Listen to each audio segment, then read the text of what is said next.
अगर तो अपने आप ही शेयर न करने के दिखाई नहीं गई जमन करना इधर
सबसे पहले जो स्टेट की वाइस प्रेसिडेंट हैं और पुंछ के एक्स-एमपी दत्ता जी जो सूबाई सदर रही हैं पहले, तुरंत डोगरा जी जो लेडीज की प्रेसिडेंट हैं, हर्षवर्धन जी, हमारे ब्लॉक की कमेटीज, हमारे सभी साथी जो बाहर खड़े हैं कुर्सियों पे बैठ जाएं, जो खाली कुर्सियां पड़ी हैं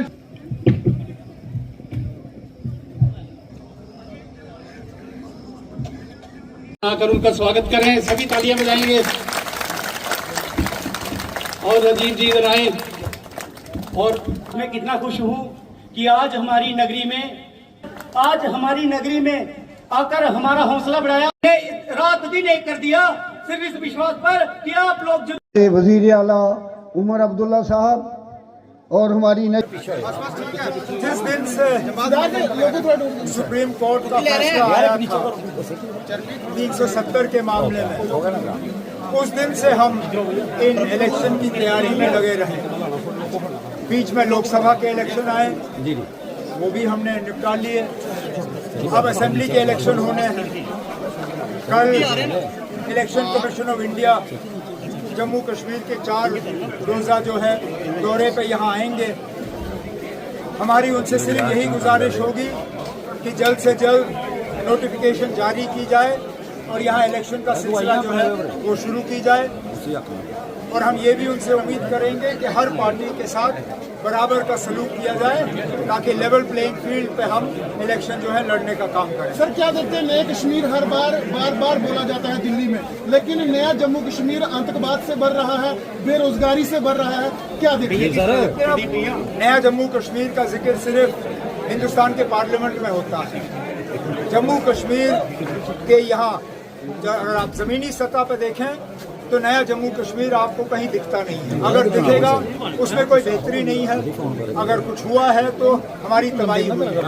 अगर आप सिक्योरिटी के लिहाज से देखें, चाहे वो पीर पंजाल हो, चाहे चिनाब हो, चाहे जम्मू हो, कोई भी ऐसा इलाका नहीं है जहाँ पे आज मिलिटेंसी का असर रसूख देखने को नहीं मिलता।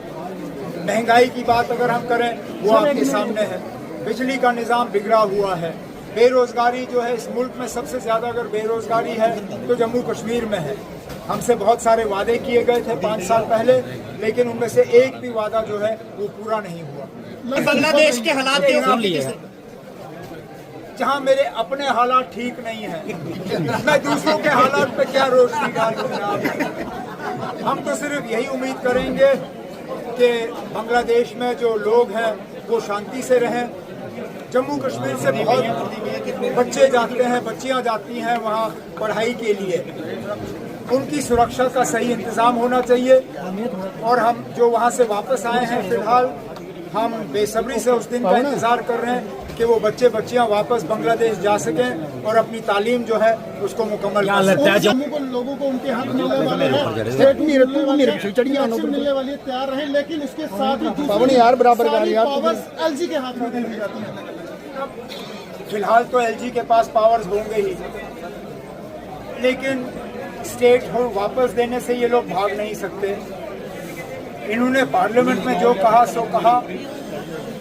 मैं तो उस चीज़ पे जाऊंगा जो इन्होंने सुप्रीम कोर्ट में कहा, क्योंकि बाकी जगह ये शायद सच बोले ना बोले, सुप्रीम कोर्ट में ये झूठ बोलने की जरूरत नहीं करेंगे। और सुप्रीम कोर्ट को इन्होंने यकीन दिलाया है कि इलेक्शन के बाद जल्द से जल्द जम्मू कश्मीर को पूरा, ये नहीं कि वो अधूरा half hearted Delhi model, Pondicherry model, full statehood जो है वो जम्मू कश्मीर को वापस मिले। आज का जो रैली जो नगरी में की जा रही है, इस रैली में जनाब उमर अब्दुल्ला साहब का जो आना, ये एक बहुत बड़ी बात है, क्योंकि काफ़ी अरसे के बाद उमर साहब ने जहाँ पर शमूलियत की है और नगरी के लोगों को, आगे पीछे के लोगों को, एक उनके आज इतनी बारिश होने के बावजूद भी इतनी भारी पैमाने में जो लोग यहाँ पर आए, और बारिश में जब तकरीर उमर साहब कर रहे थे, सबने सुना, बड़े गौर से सुना। और आज का जो रैली है ये इसलिए है कि इलेक्शन का बिगल है जो बच चुका है। जम्मू कश्मीर में जिस किस्म के हालात पैदा हुए हैं, उन हालात को मद्देनजर देखते हुए जो रियासत को यूटी में तब्दील किया गया है, ये हमारे जम्मू कश्मीर के लोगों के साथ जो एक बेइंसाफी हुई है, धोखा हुआ है। और जम्मू कश्मीर के लोग ये चाहते थे कि एक दफ़ा बीजेपी सरकार यहाँ पर आए, और आज वही लोग आज ये पछता रहे हैं कि हमने किन को लाया यहाँ पर। 5 अगस्त 2019 को जब 370 को हटाया गया, जो हमारा जम्मू कश्मीर की एक पहचान थी, उसको समाप्त किया गया और बड़े बड़े वायदे किए, और जम्मू के लोगों ने खासतौर पर बड़ी खुशियाँ मनाई।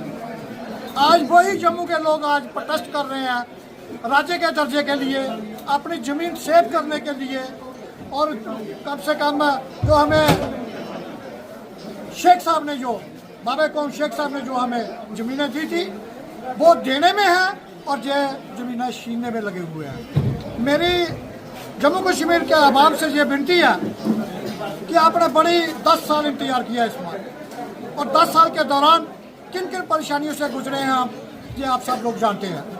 मीडियम के माध्यम से ये मैं कहना चाहता हूँ कि जो इलेक्शन का बिगल बच चुका है, जम्मू कश्मीर में अगर कोई सरकार चला सकता है तो नेशनल कॉन्फ्रेंस के सिवाय कोई दूसरा नहीं चला सकता। और इसके साथ साथ जम्मू कश्मीर में इस किस्म के लोगों के मन में जो आवाज़ है वो ये है कि जम्मू कश्मीर में नेशनल कॉन्फ्रेंस की सरकार बने, ताकि लोगों की जो परेशानियाँ बनी हैं, और हम ये वायदा करते हैं, हमारी लीडरशिप ने यह वायदा किया कि जब भी हमारी सरकार आएगी, हम 3 चीज़ें बड़े वो करेंगे कि पहला नंबर, स्टेट के जो राज्य का दर्जा उसको लाने में पूरी जिद्दोजहद करेंगे, और दूसरी जो हमारी जो ज़मीनें सेव नहीं किया है उनको सेव किया जाएगा।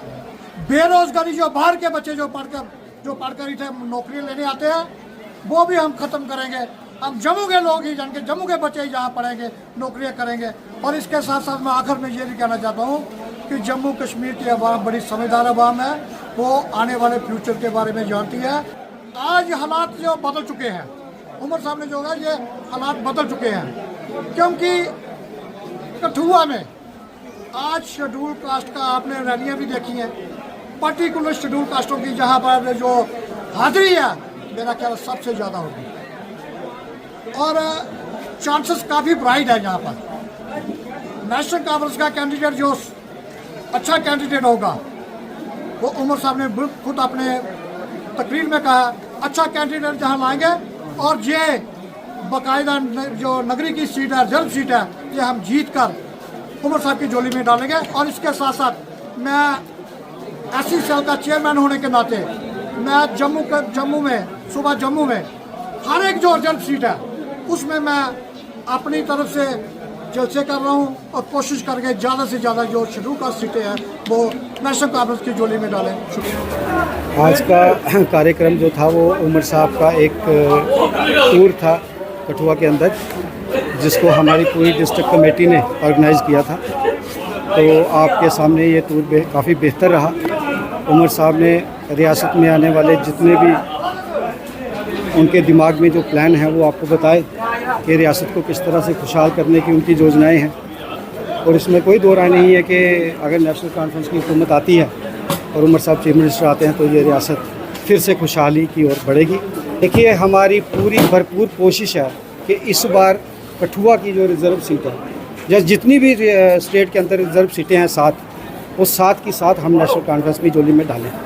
और इस बार लोग खुद तैयार हैं इस बात के लिए कि हम नेशनल कॉन्फ्रेंस में अपनी शमूलियत डालें, ताकि हमारी कठुआ की जो बरसों से एक ख्वाब था नेशनल कॉन्फ्रेंस का कि कठुआ जो हमारा द्वार है जम्मू कश्मीर का, वहाँ से नेशनल कॉन्फ्रेंस की सीट जीते और जहाँ पर जो भी MLAs बनेगा उसको वो कैबिनेट में जगह दें। ये उनकी अंदर की सोच है और हम इस सोच पर खरा उतरने की कोशिश करेंगे। धन्यवाद, शुक्रिया।